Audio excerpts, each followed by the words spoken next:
title for this week's lesson is Our Savior. The theme is Jesus endured the cross so that we might have access to God. We're in Matthew 27 through 31, and 45 through 54. I will be reading and referencing and working off of the quick source guide for this quarter's quarterly through Lifeway Explore the Bible. Matthew 27, verse 27 through 31, and 45 through 54. Verse 27. Then the soldiers of the governor took Jesus into the governor's headquarters, and they gathered the whole battalion before him. And they stripped him and put a scarlet robe on him. And twisting together a crown of thorns, they put it on his head and put a reed in his right hand. And kneeling before him, they mocked him, saying, "Hail, King of the Jews." They spit on him and took the reed and struck him on the head.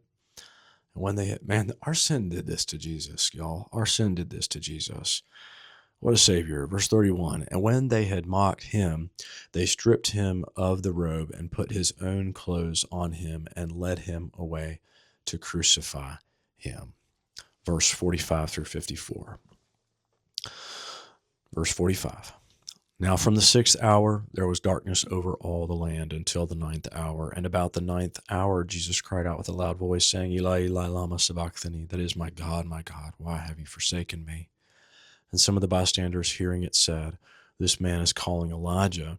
And one of them at once ran and took a sponge, filled it with sour wine, and put it on a reed and gave it to him to drink.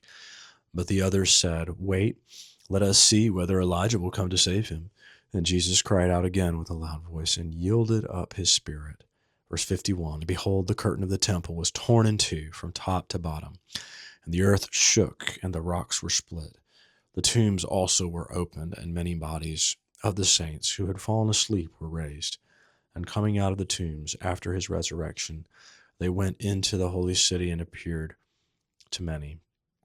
Verse 54, when the centurion of those who were with him, keeping watch over Jesus, saw the earthquake and what took place, they were filled with awe and said, Truly, this was the Son of God. The governor's soldiers here would have been a troop of Roman soldiers under Pilate's authority. This cohort could have been as large as 600 men. The praetorium here, where Pilate stayed in Jerusalem, likely included barracks for troops. When it says they stripped him and dressed him in a scarlet robe there, it was to humiliate Jesus. The soldiers used a robe, a crown of thorns, and a staff, verses 28 through 29. Each was a parody of royal trappings. The Romans used the title as a joke, the title King of the Jews. Yet it was true in a way they didn't know. Matthew 27:11 and 42. The crowd had called for Jesus' crucifixion, and Pilate finally gave in to their demands. Matthew 27:22 through 26. This was the most brutal form of execution imaginable in the Roman Empire. There was darkness in the middle of the day. Many scholars compare it to the darkness of God's judgment against Egypt in Exodus 10:21 through 23.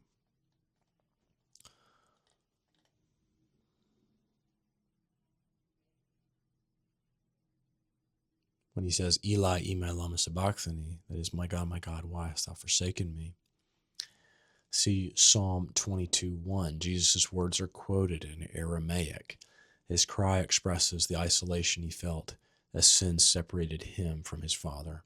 Some in the crowd thought Jesus was calling for Elijah to rescue him. Legend stated that Elijah could come to aid those who were suffering. When it says that sour wine, this was a common bitter drink that was cheaper than regular wine. When it says he gave up his spirit, this is an idiom for physical death. Jesus maintained control even to the moment of his passing. When it says the curtain of the sanctuary, when it was torn from top to bottom, this thick curtain limited access to the Holy of Holies.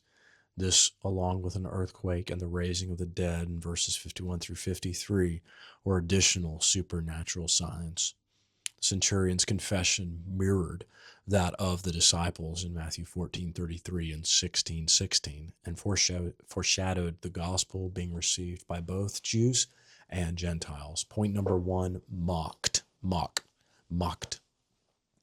M-O-C-K-E-D, mocked. Verses 27 through 31. Following Jesus' trial before Pilate, soldiers sought to humiliate him. Lifeway says they clothed him in a scarlet robe and put a crown of thorns on his head. They knelt before him, mockingly referring to him as King of the Jews. After they were done mocking Jesus, the soldiers abused him. They spit on him and struck him in the head. Finally, they led him away to be crucified.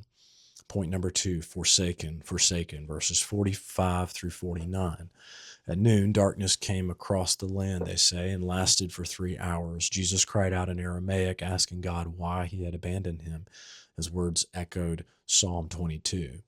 Some of the onlookers mistakenly thought he was calling out for help of Elijah and offered Jesus a drink.